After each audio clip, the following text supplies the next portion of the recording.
شرور أنفسنا وسيئات أعمالنا من يهده الله فلا مضل له ومن يضلل فلا هادي له أشهد أن لا إله إلا الله وحده لا شريك له وأشهد أن محمدا عبده وصفيه وخليله ورسوله يقول الله تعالى يا أيها الذين آمنوا اتقوا الله حق تقاته ولا تموتن إلا وأنتم مسلمون وقال يا أيها الذين آمنوا اتقوا الله وقولوا قولا سديدا يصلح لكم أعمالكم ويغفر لكم ذنوبكم ومن يطع الله ورسوله فقد فاز فوزا عظيما أما بعد فإن أصدق الحديث كتاب الله وخير الهدى هدى محمد صلى الله عليه وسلم وشر الأمور محدثاتها فإن كل محدثة بدعة وكل بدعة ضلالة وكل ضلالة في النار اللهم علمنا ما ينفعنا وانفعنا بما علمتنا وزدنا علما وعملا صالحا يا رب العالمين. Ikhwani fillah rahimakumullah taala. Alhamdulillah, kembali kita bersyukur kepada Allah Subhanahu wa taala atas segala limpahan karunia dan nikmat hingga hari ini. Allah masih memberikan kita keimanan dan juga keislaman dan juga taufik dan hidayahnya sehingga kita masih bisa menjalankan ketaatan kepada Allah Subhanahu wa taala. Dan di kesempatan sore hari ini atau petang hari ini, alhamdulillah Allah mengizinkan kita untuk bertemu kembali di majelis ini. Kita melanjutkan insyaallah pembahasan dari kitab Tadhkiratus Sami' wal Mutakallim, meskipun di malam hari ini sebagai badal ya dari Ustaz Sujaan hafizahullah taala. Kita masih pada pembahasan tentang adabul alim, adab seorang yang berilmu terhadap dirinya sendiri, masih dengan kitab Tadhkiratus Sami yang ditulis oleh Badruddin Ibnu Jamaah rahimahullahu taala. Yang sebelumnya kita sudah membaca beberapa adab yang disebutkan oleh Ibnu Jamaah terkait dengan adab seorang ahli ilmu, yaitu sudah 4 adab yang sudah kita bacakan dari penulisan dan penjelasan beliau. Di antaranya yang pertama adalah seorang ahli ilmu dia senantiasa merasa muraqabah, merasa diawasi oleh Allah Subhanahu wa taala dalam setiap ucapan dan perbuatannya.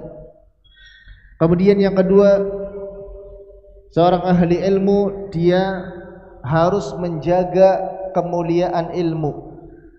Harus menjaga kemuliaan ilmu, yaitu dengan mengajarkan ilmu, orang datang kepadanya dan dia tidak mendatangi para penuntut ilmu kecuali apabila ada hajah, kebutuhan di dalamnya. Kemudian yang ketiga adalah senantiasa memiliki sifat zuhud terhadap dunia, mendahulukan kehidupan akhirat daripada kehidupan dunia, dan juga memiliki sifat qanaah terhadap dunia, hanya secukupnya saja, tidak berlebih-lebihan, tidak mencintai dunia melebihi cintanya kepada akhirat. Dan yang keempat kemarin adalah tidak menjadikan ilmunya sebagai sarana untuk mencari harta dunia ataupun kedudukan di hadapan manusia.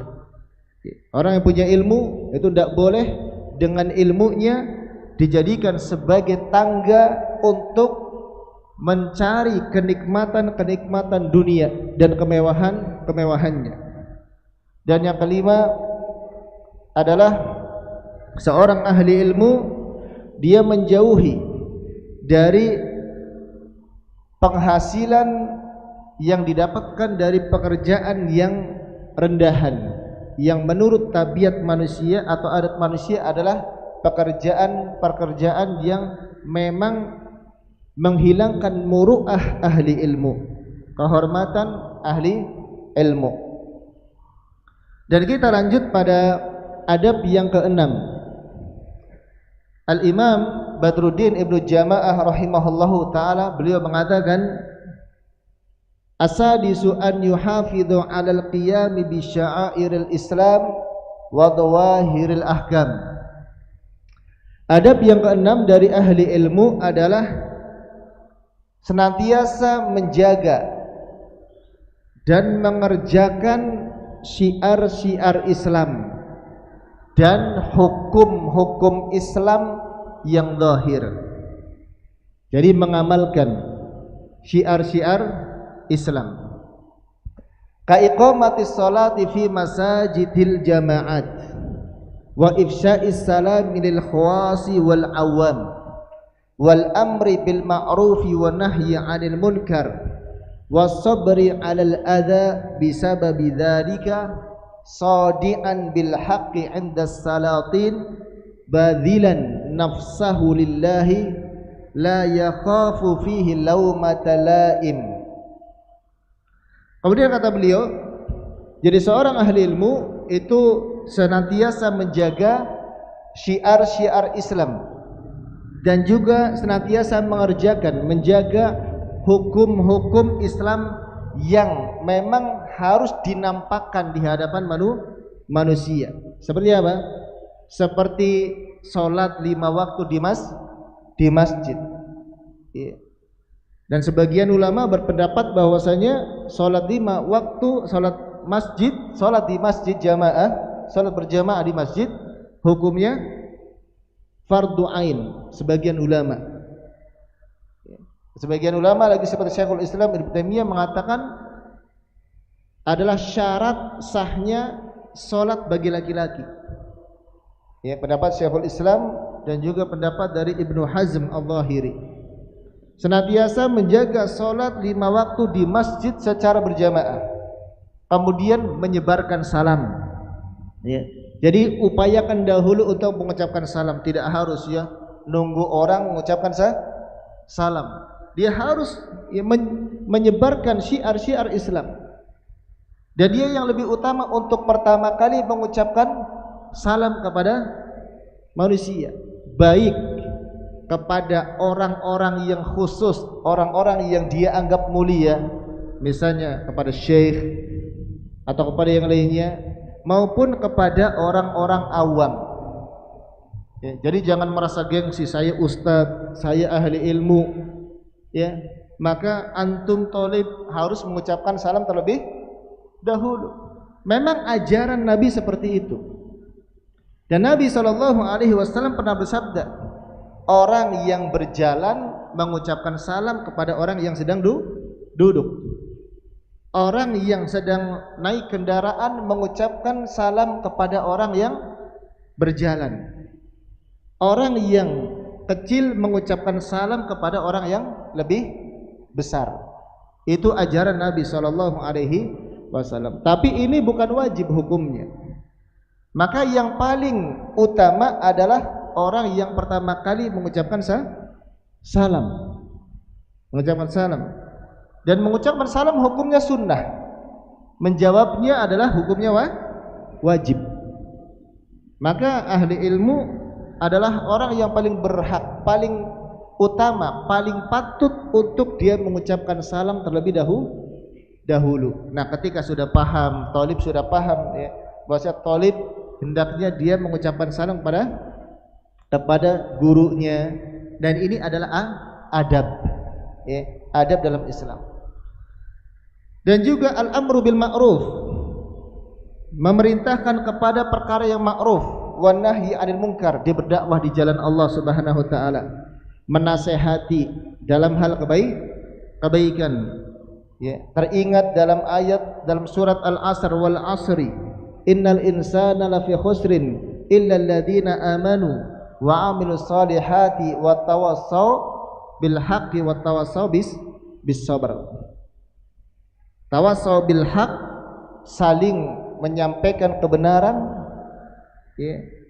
Wasabru 'alal adza bisababi dzalika, kemudian bersabar ketika menyampaikan kebenaran, berdakwah, ya. Itu kewajiban muslim yang menuntut ilmu kemudian mengamalkan ilmu, berdakwah. Kalau sudah punya ilmu maka dia wajib untuk berdakwah lalu bersabar. Karena jalan dakwah itu pasti penuh onak dan duri, banyak gangguannya. Baru saja kita dengar ya, ada ustadz kita yang dibubarkan kajiannya. Memang itulah jalan dakwah. Dan itulah sunnahnya para nabi dan rasul, dan sunnahnya orang-orang yang mengikuti jalannya para nabi dan rasul pasti akan mendapat gangguan di dalam berdakwah. Itu enggak ada dakwah itu lurus seperti jalan tol, berliku-liku, ada kesulitan, ada gangguan, ada pembenci dakwah, itu pasti ada. Para nabi dan rasul bahkan ada yang dibunuh ketika mendakwahkan, ya, seperti Nabi Yahya, Nabi Zakaria, bahkan juga Nabi Isa alaihi salam hampir dibunuh. Begitu juga Nabi kita yang mulia alaihi salatu wassalam. Maka Anda pernah dengar ucapan dari Syekh Sulaiman Ar-Ruhaili hafizahullah taala ketika di daurah masyayikh waktu itu di Trawas, ya. Beliau mengatakan, man lam yu'dha fi da'watihi falyuraji da'watahu. Barang siapa yang dia ketika dakwah enggak dapat gangguan, tidak mendapatkan ujian-ujian, maka hendaklah dia cross check lagi dakwahnya. Dicek lagi dakwahnya. Dakwahnya apakah dakwah kebenaran atau bukan? Karena di antara sunnatullah adalah Allah akan memberikan ujian-ujian kepada orang yang berdakwah di jalan Allah Subhanahu wa taala. Makanya Nabi sallallahu alaihi wasallam bersabda, asyaddul bala'i al-anbiya'u tsummal amsal fal amsal. Orang yang paling atau manusia yang paling besar berat ujiannya adalah para nabi. Kemudian orang yang semisalnya. Semakin berat atau semakin besar keimanan, maka semakin besar juga ujiannya. Shadi'an bil haqqi 'inda salatin, menyampaikan kebenaran di hadapan penguasa. Ini berat, menyampaikan, ya, kebenaran di hadapan penguasa. Badilan nafsahu lillah, dia bersungguh-sungguh, ya, untuk berdakwah di jalan Allah Subhanahu wa taala. La yakhafu fihi laumata laim. Ini penting kalau bagi dai, ya. Dia tidak takut celaan orang-orang yang mencela ketika dakwah. Tidak senang dipuji, tidak bangga ketika dipuji, dan tidak putus asa ketika dicela. Dia hanya mengharapkan pahala dari Allah Subhanahu wa ta'ala. Tidak takut orang-orang mencela, orang-orang mengganggu, tetap Allah Subhanahu wa ta'ala sebagai penolongnya. Dzakiran qaulahu ta'ala, dia ingat firman Allah ta'ala, wasbir ala ma asabaka inna dzalika min azmil umur. Allah ta'ala berfirman dalam surat Luqman ayat yang ke-17, ketika Luqman berwasiat kepada anaknya, ya bunayya aqimis salata wa'mur bil ma'rufi wanha 'anil munkar wasbir ala ma asabak inna dzalika min azmil umur. Luqman mengatakan kepada anaknya, wahai anakku, dirikanlah salat dan beramar ma'ruflah, memerintahkan kepada perkara yang baik, dan laranglah manusia dari perbuatan mungkar, dan bersabarlah atas apa yang menimpamu, karena hal itu adalah sebaik-baik perbuatan yang mulia. Salat, dakwah, ini beramal, berdakwah, lalu sabar. Lalu sabar. wa ma kana sayyiduna Rasulullah sallallahu alaihi wasallam wa ghairuhu minal anbiya alaihi minas sabri 'alal adza. Dan apa yang terjadi pada nabi kita Rasulullah sallallahu alaihi wasallam dan juga para nabi yang lainnya, di mana mereka bersabar ketika mendapatkan gangguan-gangguan dari manusia. Wa makanu yatahammalunahu fillahi ta'ala, dan mereka juga benar-benar bersabar menanggung kesusahan di jalan Allah Subhanahu wa taala, hatta kanat lahumul uqba, sampai mereka mendapatkan balasan yang baik di sisi Allah Subhanahu wa taala. Dan amalan yang paling besar pahalanya adalah sabar. Ya, bersabar di dalam menjalankan ketaatan kepada Allah, perintah Allah, bersabar di dalam menjauhi larangan Allah, bersabar di dalam menghadapi musibah, ujian. Jadi sabar itu bukan hanya ketika susah. Sabar itu bukan ketika ditimpa musibah. Kebanyakan menganggap bahwa sabar itu kalau ditimpa susah, sakit, sabar, ya, kemudian meninggal, keluarga dan meninggal, sabar. Memang itu bagian dari kepada sabaran. Tapi kesabaran itu ada pada 3 hal. Sabar ketika menjalankan perintah Allah, sabar untuk menjauhi larangan Allah, dan sabar ketika mendapatkan musibah, ujian dari Allah. Innama yuwaffas sabiruna ajrahum bighairi hisab. Sesungguhnya orang-orang yang sabar, mereka akan mendapatkan pahala tanpa batas, sangat besar dari Allah Subhanahu wa taala. Wa kadzalikal qiyamu bi idharis sunan wa ikhmalil bid'ah wal qiyami lillahi ta'ala fi umurid din wa ma fihi masalihul muslimin ala tariqil masyru'i wal maslakil matbu'. Begitu juga ahli ilmu, dia mengerjakan sunnah-sunnah, ya, menampakkan amalan-amalan sunnah rawatib dalam salat, sunnah rawatib itu dikerjakan, ya, sunnah-sunnah puasa itu ditampakkan. Kenapa? Karena ahli ilmu akan diikuti oleh orang-orang awam. Dia menjadi teladan, maka harus ditampakkan, akan diikuti. Dan juga dia harus menghinakan bid'ah, menjauhi perkara bid'ah, memperingatkan manusia di bid'ah, dan mengerjakan segala perkara agama, dan melakukan perkara-perkara yang mendatangkan maslahat bagi kaum muslimin. Jadi tidak seorang ahli ilmu itu enggak boleh mendahulukan dirinya sendiri, mendahulukan maslahat khassah daripada maslahat amah, mendahulukan maslahat umum, bukan maslahat dirinya sendiri, ya, sesuai dengan jalan yang disyariatkan. Wala yarda min af'alihi adh-dhahirati wal batinati bil jaizi minha bal ya'khudhu nafsahu bi ahsaniha wa akmaliha. Bahkan seorang ahli ilmu, ulama, maka dia tidak boleh merasa cukup untuk mengerjakan amalan-amalan yang mubah, yang boleh, tetapi dia harus mengerjakan amalan-amalan yang lebih utama karena menjadi teladan. Ya, misalnya meninggalkan amalan yang sunnah, boleh nggak meninggalkan amalan sunnah? Boleh.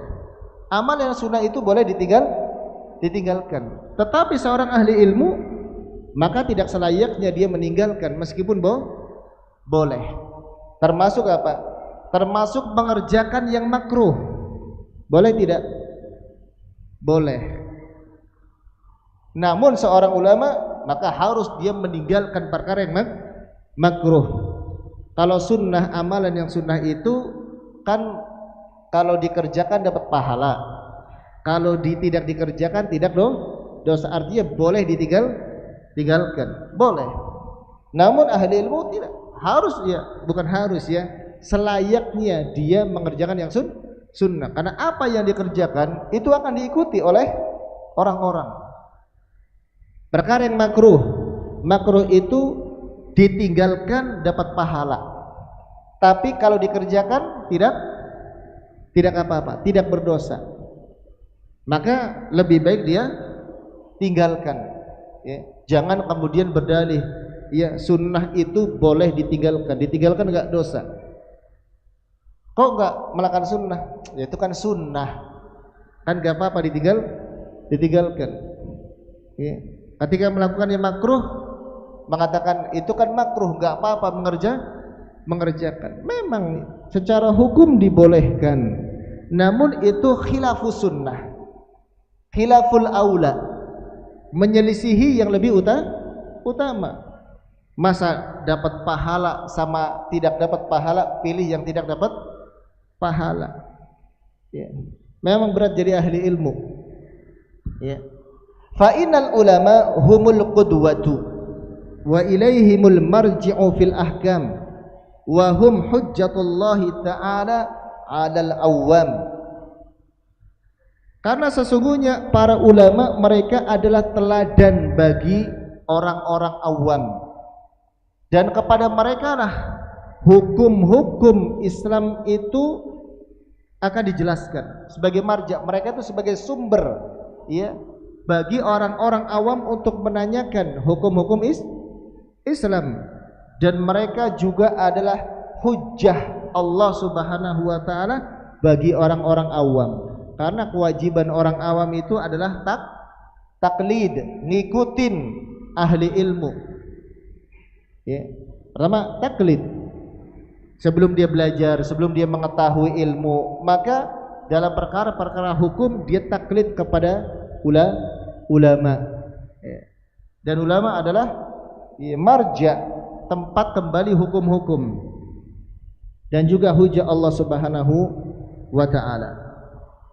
Wa yaqtadi bihadihim man la ya'lamun, dan orang-orang yang mereka tidak mengetahui ilmu itu akan mengikuti ulama. Wa idza lam yantafi'il 'alimu bi ilmihi fa ghairuhu ab'adu 'adal intifa'i bihi. Nah, sekarang kalau seandainya ulama itu tidak bisa memberikan manfaat ilmunya, maka orang-orang awam lebih jauh tidak bisa memberikan manfaat ilmu. Siapa lagi kalau bukan ulama yang bisa memberikan ilmu, yang bisa memberikan petunjuk kepada manusia. Kama qala Syafi'i rahimahullahu taala, laisal ilmu ma hufidha, al ilmu ma nafa'a.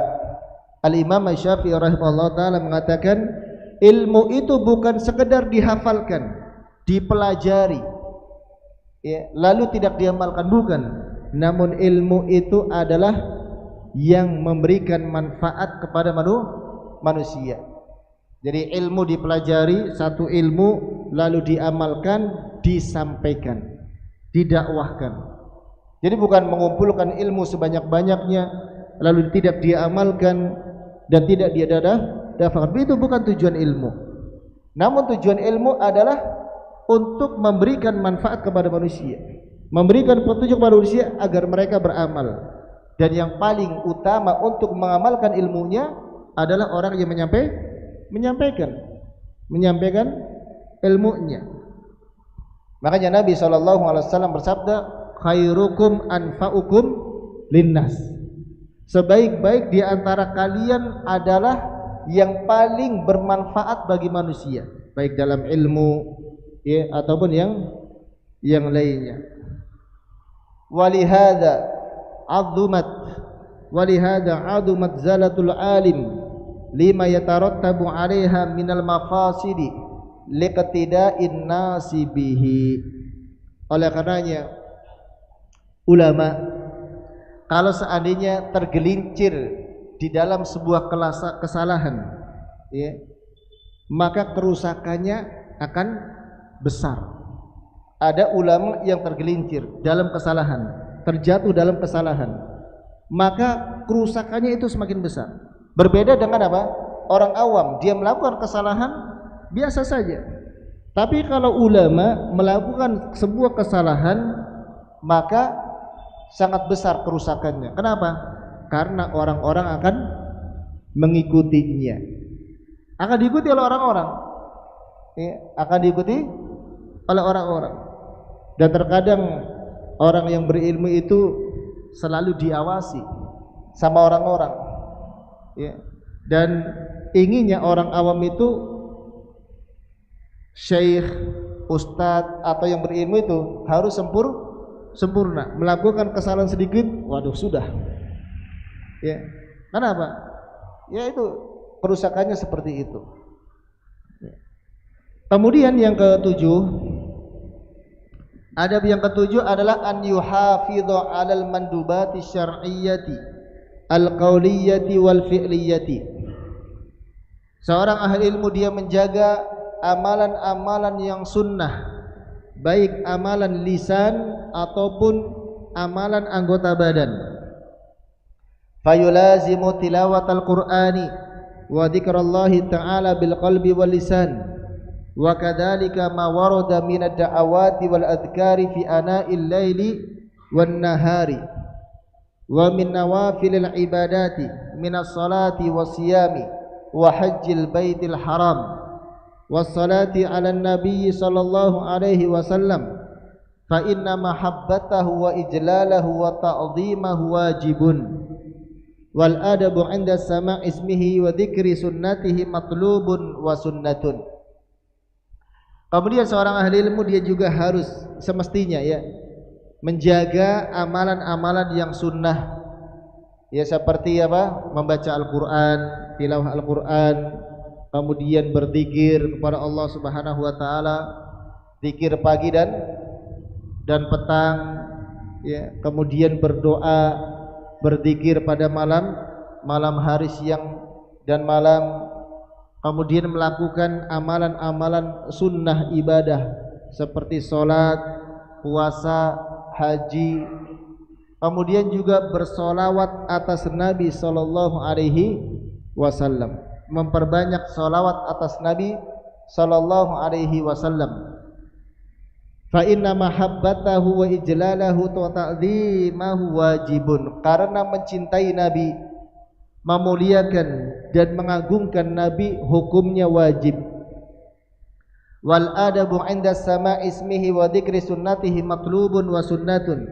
Dan adab ketika mendengar namanya disebutkan dan sunnah-sunnahnya disebutkan itu sangat dianjurkan. Jadi beradab ketika nama Nabi sallallahu alaihi wasallam disebutkan, yaitu seseorang ketika nama Nabi sallallahu alaihi wasallam disebutkan maka bersolawat atas Nabi sallallahu alaihi wasallam. Ketika nama Nabi Muhammad sallallahu alaihi wasallam, ini adab seorang muslim kepada Nabi Muhammad sallallahu alaihi wasallam. Bahkan Nabi mengatakan orang yang ketika nama beliau disebutkan dan tidak bersolawat termasuk orang yang apa? Bakhil. Al-bakhilu man dzukirtu ismi al-bakhilu man dzukirtu indahu wa lam yusalli alayya. Orang yang bakhil adalah orang yang ketika namaku disebut dan dia mendengar lalu tidak bersolawat atas namaku. Ya, dan solawat itu sebenarnya manfaatnya itu kembali kepada orang yang bersolawat atas Nabi Sallallahu Alaihi Wasallam. Perbanyak solawat, ya, dengan solawat yang disyariatkan, ya, bukan solawat yang bid'ah. Nah, ada salat yang bid'ah, ya, seperti salat apa? Salat kamilah, salat nariyah. Salat yang dianjurkan oleh Nabi sallallahu alaihi wasallam ringkas. Ketika nama Nabi sallallahu alaihi wasallam disebutkan Allahumma shalli wa sallim wa barik alaihi atau sallallahu alaihi wasallam. atau dengan yang paling lengkap adalah dengan salawat Ibrahimiyah. Allahumma sholli ala Muhammad wa ala ali Muhammad kama shallaita ala Ibrahim wa ala ali Ibrahim wa barik ala Muhammad wa ala ali Muhammad kama barakta ala Ibrahim wa ala ali Ibrahim innaka Hamidum Majid. Itu salawat yang lengkap, bukan salawat yang bid'ah. Ini terlarang. Ya, salawat kamilah, salawat nariyah, ada salawat asgil ya. Ini kalau tidak ada atharnya dari Nabi sallallahu alaihi wasallam maka termasuk perkara yang bid'ah. Dan orang yang melakukan bid'ah dia akan dilarang oleh Allah Subhanahu wa taala untuk mendatangi telaganya Nabi sallallahu alaihi wasallam pada hari kiamat kelak. Jadi pada hari kiamat nanti Nabi sallallahu alaihi wasallam punya telaga, yaitu di padang mahsyar yang akan didatangi oleh umatnya. Lalu Nabi sallallahu alaihi wasallam menyebutkan bahwa ada sekelompok golongan manusia yang ingin mendatangi lalu dihalangi. Lalu Nabi mengatakan innahum ummati, sesungguhnya mereka adalah umatku. Maka lalu ada suara yang mengatakan innaka la tadri ma ahdatsu ba'daka, sesungguhnya Muhammad engkau tidak tahu apa yang mereka perbuat, bid'ah yang mereka lakukan setelah engkau meninggal dunia. Itu balasan bagi orang yang melakukan bid'ah, ya, akan dihalangi, tidak bisa mendatangi telaganya Rasulullah sallallahu alaihi wasallam.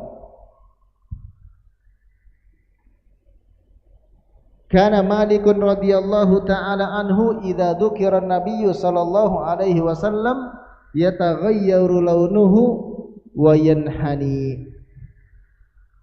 Kemudian Ibnu Jamaah rahimahullah taala menyebutkan beberapa sifat para ulama seperti Imam Malik dan yang lainnya dari kalangan para atba'ut tabi'in dan juga al-a'immah para imam, seperti dari Imam Malik. Imam Malik rahimahullahu taala ketika disebutkan nama Nabi sallallahu alaihi wasallam maka berubahlah wajahnya, kuning, malu, wayanhani, dan menundukkan kepalanya, menghormati, memuliakan Nabi sallallahu alaihi wasallam, bersolawat atas Nabi, kemudian apa? Wajahnya memuliakan lalu menghormati Nabi dengan menundukkan kepalanya. Dan kita tahu bagaimana kisahnya Imam Malik ya, bahkan tentang pengagungan beliau terhadap sunnah Nabi sallallahu alaihi wasallam. Beliau adalah salah satu di antara ulama ahli hadis, gurunya Al-Imam Syafi'i. Nah, ketika beliau ingin mengajarkan satu hadis, ketika ingin menyampaikan hadis, beliau mandi dulu, mandi, lalu memakai pakaian yang baru, yang paling terbaik, lalu pakai wewangian. Beliau memuliakan sunnah Nabi sallallahu alaihi wasallam, hadis Nabi sallallahu alaihi wasallam, seakan-akan bertemu dengan Nabi sallallahu alaihi wasallam. Ini adalah kata para ulama. Wa kana Ja'far bin Muhammadin idza dzukira an-nabiy sallallahu alaihi wasallam indahu isfarra launuhu. Dan Ja'far bin Muhammad apabila disebutkan nama Nabi di sisinya maka wajahnya langsung menguning. Malu, menghormati, memuliakan, menundukkan diri.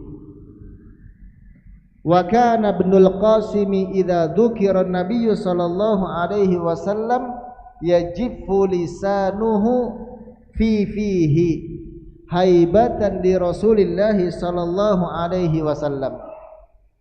Dan adalah Ibnul Qasim apabila nama Nabi sallallahu alaihi wasallam disebutkan maka lisannya langsung kering, lidahnya langsung kering, menghormati Rasulullah sallallahu alaihi wasallam. Maksudnya adalah diam, ya, tidak ngomong, ya, tidak berbicara, menghormati Nabi sallallahu alaihi wasallam. Ini bagaimana pengagungan para ulama terdahulu ya terhadap sunnah Nabi sallallahu alaihi wasallam yang kita jarang kita saksikan ya pada zaman-zaman belakangan ya. Jadi syattana baina salafi wal khalaf, sangat jauh perbedaan antara salaf dengan khalaf. Makanya kalau kita ingin meneladani cukup ya, Nabi sallallahu alaihi wasallam sebagai teladan, para sahabat, kemudian para tabi dan ulama-ulama terdahulu. Ya, enggak usah ustadz belakangan dijadikan sebagai contoh karena banyak kekurangannya. Banyak kekurangannya.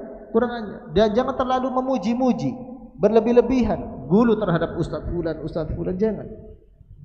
Makanya Abdullah bin Mas'ud mengatakan, "Man minkum mustannan falistanna biman qad mata."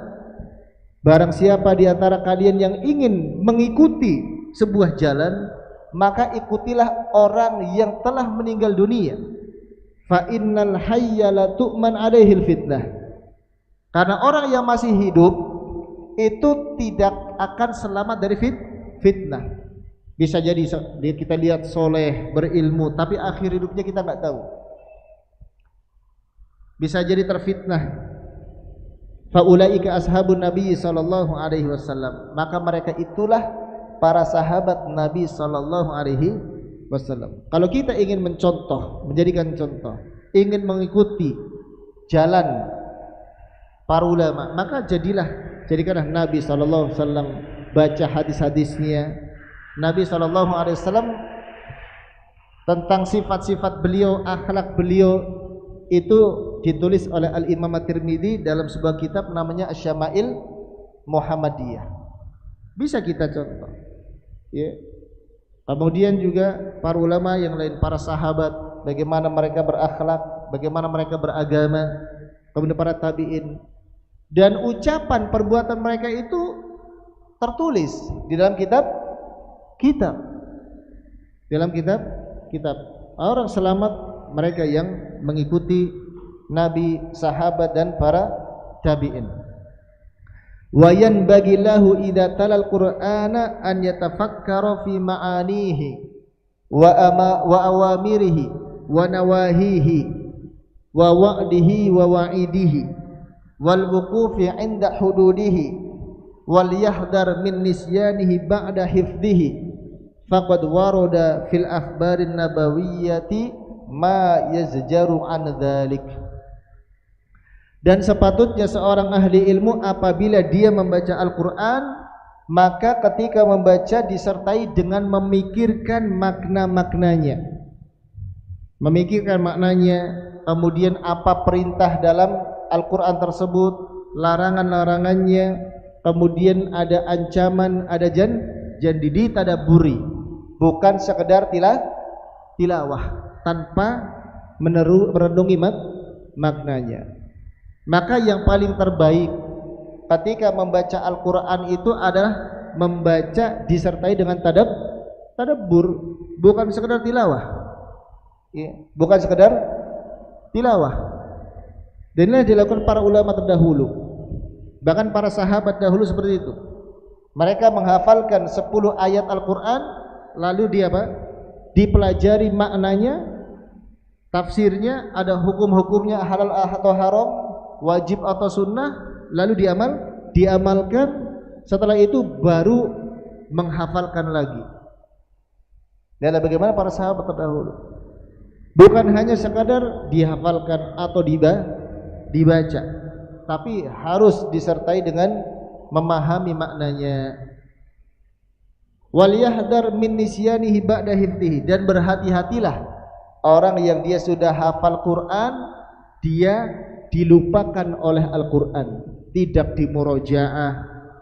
Yang paling berat itu memurojaah Al-Quran, karena Al-Quran itu mudah hilang, lebih mudah lepas dibandingkan unta yang ditambatkan. Itu hafalan Al-Quran. Nah, ada ancaman orang yang dia hafal Al-Quran lalu dia melupakannya. Wa man a'rada an dzikri fa inna lahu ma'isyatan dhanka wa nahsyuruhu yaumal qiyamati a'ma qala rabbi lima hasyartani a'ma wa qad kuntu basira. Qala kadzalika atatka ayatuna fanasitaha wa kadzalikal yauma tunsa. Barang siapa yang dia berpaling dari peringatanku, maka baginya adalah kehidupan yang sempit. Dia berpaling dari Al-Qur'anul Karim, Allah akan berikan kehidupan yang sempit. Dan akan kami bangkitkan pada hari kiamat dalam keadaan buta. Lalu dia berkata pada hari kiamat, wahai Rabbku, mengapa engkau bangkitkan aku dalam keadaan buta, sementara dahulu aku bisa melihat? Qala kadzalika atatka ayatuna. Maka Allah berfirman, begitulah telah datang kepadamu ayat-ayat kami, fanasitaha, lalu engkau lupakan, wa kadzalikal yauma tunsa. Maka pada hari ini engkau akan dilupakan. Kalau melupakan Al-Quran, pada hari kiamat akan dilupakan. Jadi orang yang hafal Quran dia harus murojaah, dan murojaah yang paling bagus jadi imam yang hafalannya banyak, ya, yang hafalannya banyak. Itu lebih mudah untuk apa? Untuk mengingat Al-Quran. Kalau jadi imam kan harus murojaah dulu, ya, biasa setoran dan yang lainnya.